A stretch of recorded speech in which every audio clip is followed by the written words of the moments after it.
विद्यार्थी मित्रों, कैसे हो। आज हम लोग देखने वाले हैं मिडल ईयर। मिडल ईयर को हम लोग टिम्पेनम और टिम्पेनिक कैविटी भी बोलते हैं। वो एयर फिल कैविटी है। उसको एयर फिल कैविटी क्यों बोला जाता है मैं आपको बाद में समझाती हूँ। उसके पहले हम लोग देख लेते हैं उसका सिचुएशन, लोकेशन क्या है। तो हम जब स्कल्प से उसका क्रेनियल वॉल है जब हटा देते हैं तो हम लोग देखते हैं कि उसमें anterior cranial fossa, middle cranial fossa और पोस्टीरियर क्रेनियल फोसा दिखाई देता है हम लोगों को। एंटीरियर क्रेनियल फोसा में सिचुएटेड है इथमोइड बर्ब, पोस्टीरियर क्रेनियल फोसा में है फोरामेन मैग्नम और मिडल क्रेनियल फोसा में मिडल ईयर सिचुएट होता है। उसमें से आज जो मिडल क्रेनियल फोसा है उसमें ये जो पार्ट है उसको हम पिट्रस पाथ बोलते हैं। पिट्रस पाथ में टेम्पोरल लोब सिचुएटेड होता है। जो टेम्पोरल लोब तो यानी कि मिडल ईयर सिचुएटेड कहाँ है, तो मिडल ईयर से सिचुएटेड है petrous part of the temporal lobe, जो इनर ईयर और एक्सटर्नल ईयर को सेपरेट करता है। ये एक्सटर्नल ईयर है और इनर ईयर है जो उसको सेपरेट करता है। हम लोग उसके बाद देखते हैं उसके लेंथ और उसके पार्ट कौन कौन से हैं। तो उसकी दो पार्ट है, एपिटिम्पेनिक रेसिस और द टिम्पेनिक मेम्ब्रेन प्रॉपर। तो एपिटिम्पेनिक रेसिस को किसे कहा जाता है, जो है टिम्पेनिक मेम्ब्रेन है, जो है टिम्पेनिक मेम्ब्रेन है उसके एग्जैक्ट ऑपोजिट की जो अपर साइड है उसको एपिटिम्पेनिक रेसिस बोला जाता है। हम उसे अंडरलाइन कर देते हैं। उसके बाद जो टिम्पेनिक मेम्ब्रेन प्रॉपर किसे बोला जाता है, जो टिम्पेनिक मेम्ब्रेन है उसके एग्जैक्ट ऑपोजिट साइड जो इसका पार्ट है उसको टिम्पेनिक मेम्ब्रेन प्रॉपर बोलते हैं हम लोग। समझ में आया आप लोगों का, एपिटिम्पेनिक रेसिस और टिम्पेनिक मेम्ब्रेन प्रॉपर। और उसकी लेंथ क्या है, तो जो उसके अपर पार्ट है वो 6 mm का है, जो मिडल पार्ट है वो 2 mm का है और जो लोअर पार्ट है 4 mm का है। उसका एंटीरियर पोस्टीरियर डायमीटर क्या है, तो 50 mm है और जो वर्टिकल डायमीटर है वो भी 50 mm का ही है उसका। वो 2 mm क्यों है, क्योंकि जब एयर वेव पासिस होती है, एयर साउंड पासिस होता है, तब टिम्पेनिक मेम्ब्रेन पे डिप्रेशन आता है, वाइब्रेशन होता है टिम्पेनिक मेम्ब्रेन का, उसी वजह से वो डिप्रेशन होता है टिम्पेनिक मेम्ब्रेन। और दूसरी बाजू यहाँ पे होता है इनर ईयर। इनर ईयर की वजह से जो उसका कॉक्लिया है वो डिप्रेशन करता है मिडल ईयर में, उसकी वजह से ये 2 mm का होता है। उसके बाद हम उसका शेप देखते हैं, तो मेनली उसका शेप है क्यूब शेप। उसके बाद कम्युनिकेशन, उसका कम्युनिकेशन क्या है मिडल ईयर का, तो हम लोग देखते हैं कि कम्युनिकेशन तो मेनली हमने बताया कि वो क्यूब शेप का है। उसकी वॉल तो anterior wall, posterior wall, medial wall और लेटरल वॉल। उसका रूफ और उसका फ्लोर, तो जो उसका फ्लोर उसका रूफ है वो कौन बनाता है, तो जो एक दिखा रहा है ना आपको पिंक कलर से जो लाइनिंग की हुई है मैंने, वो टेगमेंट टिम्पेनाई जो थिन बॉनी प्लेट है जो सेपरेट करता है मिडल क्रेनियल फोसा और मिडल ईयर को, और इसी वजह से उसका रूफ बनाता है टेगमेंट टिम्पेनाई। और उसके बाद उसका फ्लोर, तो हम फ्लोर देखते हैं यहाँ पे फोरामेन मैग्नम के जस्ट अबो ही जुगलर फोरामेन प्रेजेंट होता है और ये है जुगलर फोरामेन कैनाल। उसमें से इंटरनल जुगुलर वेन पासिस होती है और 9, 10, 11 क्रेनियल नर्व पसार होती है। क्रेनियल नर्व तो हम लोगों को पता ही होना चाहिए, जो यहाँ से पसार होती है तो कहाँ ना कहाँ वो उसको सप्लाई भी करती होगी। तो हम लोगों को नर्व सप्लाई भी की मालूम हो जाएगा कि वो 9, 10, 11 क्रेनियल नर्व कहाँ ना कहाँ मिडल ईयर को सप्लाई करती होगी। उसके एंटीरियर वॉल में जो अपर पार्ट में दिखा गया टेंसर टिम्पेनाई, वो मसल से टेंसन टिम्पेनाई। उसके बाद का है जो है ऑडिटरी ट्यूब। मैंने बताया था ना कि मिडल ईयर को एयर फिल कैविटी है, उसको एयर फिल कैविटी क्यों बोला जाता है, तो जो ऑडिटरी ट्यूब है वो नेज़ोफेरिंक्स से कनेक्टेड है। नेज़ोफेरिंक्स में एयर पासिस होती है, इसी वजह से उसको एयर फील्ड कैविटी बोला जाता है, क्योंकि मिडल ईयर में एयर होता है, कोई जात का फ्लूइड दिखने को हम लोगों को नहीं मिलता। उसके बाद जो एंटीरियर वॉल में है कैरोटिड कैनाल। कैरोटिड कैनाल में से मेनली पासिस होता है internal carotid artery. Internal carotid artery को सप्लाई करता है, जो ये वेन है उसको सप्लाई करता है सिंपैथेटिक प्लेक्सर। सिंपैथेटिक प्लेक्सर उसके बाद जो पोस्टेरियर वॉल है उसमें एंट्रम प्रेजेंट होता है। एंट्रम में मेस्टोइड एयर सेल प्रेजेंट है, उसमें एयर प्रेजेंट होती है। और अपर सरफेस जो मिडल ईयर में अपर सरफेस वो है इंटरनल एक्रोस्टिक मीएटस, उसमें से फेशियल नर्व पासिस होती है। उस देखते हैं एंटीरियर बाउंड्री। सो एंटीरियर वॉल की कौन कौन सी बाउंड्रीज प्रेजेंट है एंटीरियर वॉल में, वो मिडल ईयर में।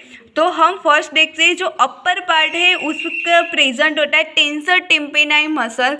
उसके बाद प्रेजेंट होता है मीडियली जो उसे बोला जाता है ऑडिटरी ट्यूब। उसके बाद मैंने बताया था कम्युनिकेशन में कि कैरोटिड कैनाल प्रेजेंट है। कैरोटिड कैनाल में से पासिस होता है इंटरनल कैरोटिड आर्टरी, उसको सप्लाई करता है सिंपैथिक नर्व प्लेक्सस।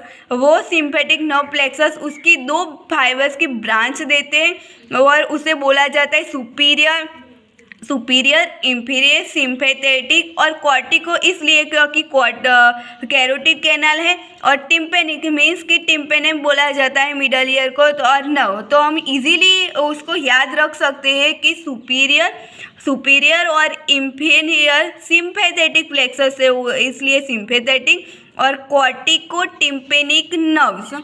उसके बाद जो प्रेजेंट है कि जो ऑडिटरी ट्यूब और टेंसर टिम्पेनाई के बीच में से एक थिन प्लेट बोन प्रेजेंट होता है, उसको हम बोलते हैं प्रोसेसस कॉक्लियरी फॉर्मिस, जो सेपरेट करता है ऑडिटरी ट्यूब और टेंसर टिम्पेनाई को। और टेंसर टिम्पेनाई जो मसल्स है उसके फाइबर कहाँ से अराइज होते हैं, तो फर्स्ट है बेस ऑफ द स्कल से अराइज होते हैं, और जो दूसरे से है तो ऑडिटरी ट्यूब से अराइज होते हैं। और वो पोस्टीरियर साइड में एक टेंडन मर्ज होकर टेंडन बनाते हैं। वो टेंडन इंसर्टेड कहाँ होता है, जो मिडिल क्रेनियल फोसा में 3 ऑसिकल्स होते हैं, मेलस, इनकस और स्टेपिस। तो जो मेलस का जो हैंडल है उसमें वो इंसर्टेड होता है। और ऑडिटरी ट्यूब किससे बना होता है, तो वो जो 1/3 पार्ट है उसका पोस्टीरियर 1/3 पार्ट जो मैं दिखा रही हूँ वो बना होता है बोन से, और उसका जो 2/3 एंटीरियर पार्ट है बना होता है कार्टिलेजिनी से। तो हमको एंटीरियर मालूम हो गया होगा कि कौन कौन से फीचर्स एंटीरियर में प्रेजेंट हैं। तो फर्स्ट है टेंसर टिम्पेनाई, उसके बाद है ऑडिटरी ट्यूब, उसके बाद है कैरोटिड कैनाल जो पसार होती है इंटरनल कैरोटिड आर्टरी, उसको सप्लाई करता है सिंपैथेटिक प्लेक्सर। उसकी 2 फाइबर है, उसका superior, inferior, sympathetic, cortico tympanic nerve.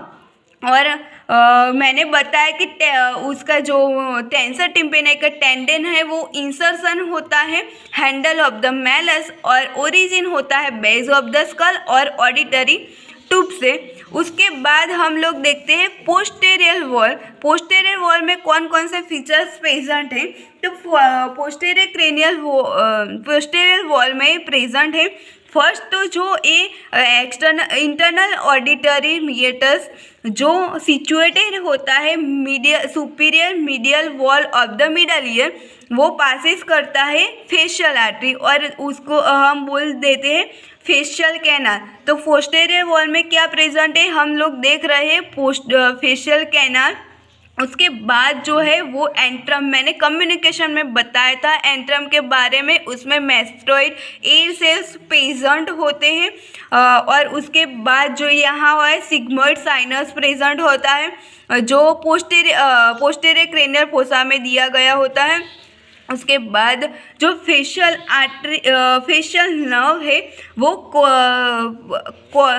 Facial nerve supply करती है स्टेपेडियस मसल्स को। स्टेपेडियस मसल से जो स्टेपिड ऑसिकल्स होता है मिडल ईयर में उसको कनेक्टेड होता है जो जिससे एयर साउंड पासिस होता है उसके पोस्टेरियर स्टेपेडियस मसल्स प्रेजेंट होता है जो कनेक्टेड होता है स्टेपिस बोन से। उसके बाद कॉर्डा टिम्पेनाई कैनाल है उसमें से फेशियल नर्व वो एक ब्रांच देती है। उसके बाद पोस्टेरियर में प्रेजेंट होता है फोसा इंसिडियस जो इंसिडियस है इंकस बोन की जो शॉर्ट प्रोसेस है वो अटैच होती है पोस्टेरियर वॉल से और उसी की वजह से वहाँ पे डिप्रेशन दिखाई देता है, उसको हम बोलते हैं फोसा इंसिडियस। उसके बाद मैंने सभी बता दिया लेकिन मैं फिर से आप लोगों को बता देती हूँ। पोस्टेरियर वॉल में प्रेजेंट होता है एट्रम, उसमें मेस्टोइड एयर सेल प्रेजेंट होते हैं। उसके बाद जो फेशियल कैनाल है, फेशियल कैनाल में से पासिस होती है फेशियल्स नर्व, वो ब्रांच देती है, वो सेपरेट ब्रांच देती है स्टाइलोमेस्टोइड फोरामेन के बाद 2 ब्रांचेस देती है पोस्टेरियरली और 5 ब्रांचेस देती है फेस को। वो हम फेशियल नर्व में देखेंगे, आपको जस्ट बता दिया। उसके बाद है स्टेपेडियस मसल्स, वो भी पोस्टेरियर वॉल में प्रेजेंट होता है। कॉर्डा टिम्पेनाई कैनाल उसमें फेशियल नर्व वो एक ब्रांच देती है। उसके बाद हम मीडियल वॉल में कौन कौन से फीचर्स प्रेजेंट होती है, तो फर्स्ट प्रोमोन्ट्री प्रेजेंट होती है जो कॉक्लिया है, कॉक्लिया का जो फर्स्ट राउंड है जो डिप्रेशन दिखाई देता है मीडियल वॉल पे उसको हम प्रोमोन्ट्री बोलते हैं। उसके बाद प्रोमोन्टर के सुपीरियर पोस्टेरियर में प्रेजेंट है ओवल ओपनिंग, उसको बोलते हैं फेनेस्ट्रा वेस्टिबुलाई और उसके पोस्टेरियर इंफीरियर में प्रेजेंट होता है राउंड ओपनिंग, उसको फेनेस्ट्रा कॉक्लिया बोला जाता है। और ओवल ओपनिंग और राउंड ओपनिंग कैसे कॉक्लिया में किस में ओपन होती है इनर ईयर में, तो हम देखते हैं वो सेपरेट है लेकिन मैं आपको जस्ट बता देती हूँ। जो कॉक्लिया है, कॉक्लिया में 2 टाइप के 2 पेडक्ट प्रेजेंट होती है, उसमें फ्लूइड फिल कैविटी है, उसमें जो फर्स्ट है स्केला वेस्टिबुलाई और स्केला टिम्पेनाई, उसमें पेरिलिम्ब प्रेजेंट होता है। और जो एंडोलिम्ब है जो बीच में प्रेजेंट है उसमें एयर सेल्स प्रेजेंट होते हैं। तो जो ओवल ओपनिंग मैंने बताई, जो ये ओवल ओपनिंग है जैसे स्टेपेडियस कनेक्टेड है वो स्केला वेस्टिबुलाई में ओपन होती है। और जो मैंने बताया फेनेस्ट्रा कॉक्लिया जो राउंड ओपनिंग है वो ओपन होती है स्केला टिम्पेनाई में। उसके बाद हम देखते हैं लेटरल वॉल। तो लेटरल वॉल में हमको मालूम है कि लेटरल वॉल कौन से बनती है, तो ये है एक्सटर्नल ईयर, वो है एक्सटर्नल एकोस्टिक म्यूकस। उसके बाद आता है टिम्पेनिक मेम्ब्रेन। टिम्पेनिक मेम्ब्रेन से जो उसके बाद जो होता है मिडल ईयर में तो 3 ऑसिकल्स होते हैं, मेलस, इंकस और स्टेपेडियस। तो जो मेलस है, मेलस का जो हैंड है वो टाइटली अटैच होता है टिम्पेनिक मेम्ब्रेन से। तो हम देखते हैं जो अटैच होता है उस 2 पार्ट में डिवाइड करता है टिम्पेनिक मेम्ब्रेन को। जो उसका हैंडल है अटैच है जो अपर 2 फोल्ड बनाता है, जो एंटीरियर फोल्ड है बोलता है एंटीरियर मेल्युलर फोल्ड और पोस्टीरियर जो फोल्ड बनाता है उसको बोलते हैं पोस्टेरियर मेल्युलर फोल्ड। और 2 पार्ट में डिवाइड करता है उसका हैंडल और उसका नेक। जो अपर पार्ट है उसको बोलते हैं पार्स फ्लैसिडा और जो लोअर पार्ट है उसको बोलते हैं पार्स टेंसा। और जो ये डिप्रेशन दिखाई देता है जो हैंडल अटैच होता है और इसमें हम लोगों को हाईली डिप्रेशन दिखाई देता है, जो हाईली पॉइंट है जहाँ पे डिप्रेशन है उसको हम अम्बू बोलते हैं। उसके बाद हम देखते हैं आर्टेरियल सप्लाई। तो आर्टेरियल सप्लाई में कौन कौन से आर्टरी सप्लाई करती है मिडल ईयर को, तो फर्स्ट है tympanic branch of the internal carotid artery. जो हमने ये देखा था कि जो ये इंटरनल कैरोटिड आर्टरी है वो एक ब्रांच देखती है मिडल ईयर को, उसको बोला जाता है tympanic branch of the internal carotid artery. उसके बाद है anterior tympanic branch of the maxillary artery, middle meningeal artery. हमको मालूम है कि मिडल ईयर को टिम्पेनिक बोला जाता है, तो हम लोगों को याद रखने का कुछ 3 आर्टरियल सप्लाई। फर्स्ट है इंटरनल कैरोटिड, हमको वो तो याद ही रहेगा क्योंकि कहाँ ना कहाँ इंटरनल कैरोटिड पास होती है, तो वो कहाँ ना कहाँ तो उसका सप्लाई होगा ही मिडल ईयर में। तो फर्स्ट है tympanic branch of the internal carotid artery, maxillary artery उसको सप्लाई करती है, anterior tympanic branch of the maxillary. उसके बाद है मिडल मेनिंजियल आर्टरी, उसका वीनस ड्रेनेज है, सुपीरियर पेट्रोजल साइनस, और कहाँ ना कहाँ हम लोग लिख सकते हैं। उसके बाद जो सिग्मोइड साइनस, वो भी कहाँ ना कहाँ सप्लाई करता ही होगा क्योंकि वो प्रेजेंट है जस्ट नियर द मेस्टोइसेल्स। उसके बाद है नर्व सप्लाई। नर्व सप्लाई भी हम लोगों ने देखा कि फर्स्ट हमने देखा जो ये सिम्पैथेटिक प्लेक्सस है, सिम्पैथेटिक प्लेक्सस के सुपीरियर और इंफेरियर ब्रांचेस देता है, तो हम लोग उसे बोलते हैं superior inferior sympathetic cortico tympanic nerve. और उसके बाद हमने देखा पोस्टीरियर, उसके बाद हम लोगों ने देखा था कि नीचे ग्लोसोफेरिंजियल 9, 10 और 11 क्रेनियल जो जुगलर फोरामिना से पासिस होती है, तो वो कहाँ ना कहाँ सप्लाई करती होगी मिडल ईयर को। उसके बाद हम लोग उसके फंक्शन देखते हैं, तो उन कौन कौन से फंक्शन हैं। तो जब पासिस होता है, एयर साउंड पास होता है, जब ये हम लोग देखते हैं वहाँ से एयर साउंड पासिस होता है तो पास करता है टिम्पेनिक मेम्ब्रेन को, और टिम्पेनिक मेम्ब्रेन का जो सरफेस एरिया है वो बहुत ज़्यादा है। उसके बाद वो सप्लाई करता है और पासिस को वाइब्रेट होता है मेलस, इनकस और स्टेपिडियस। स्टेपिडियस पासिस करता है, जो ये हमने बताया था स्टेपस पासिस करता है ओवल ओपनिंग को। ओवल ओपनिंग से वेव्स ट्रांसपोर्ट होती है फ्लूइड कैविटी में, जो ट्रांसफ़र होती है स्केला वेस्टिबुलाई में, उसके बाद जाती है स्केला टिम्पेनाई में। तो हम देखते हैं उसका फंक्शन, उसके फंक्शन में दिया गया है sound transmit the external ear to the internal ear throughout the ear ईयर ऑसिकल। तो पासिस होता है तो एक्सटर्नल ईयर से उसके इंटरनल ईयर थ्रू आउट द ये जो ऑसिकल से मेलस, इनकस और स्टेपिडियस। उसके बाद दिया गया है intensity of the sound wave is the increase 10 time by the ossicle, बस change not change the frequency, क्योंकि जो उसका सरफेस एरिया मैंने बताया ना टिम्पेनिक मेमोरी का वो ज़्यादा है, वो ट्रांसमिट करते स्मॉल ओवल शेप के राउंड में, उसकी वजह से उसकी इंटेंसिटी में ज़्यादा हो जाती है, लेकिन उसकी फ्रीक्वेंसी में कोई भी चेंज दिखने को नहीं मिलता है। थैंक यू दोस्तों, आपका मेरा वीडियो अच्छा लगे तो कमेंट करना, लाइक कर और सब्सक्राइब करना। Thank you.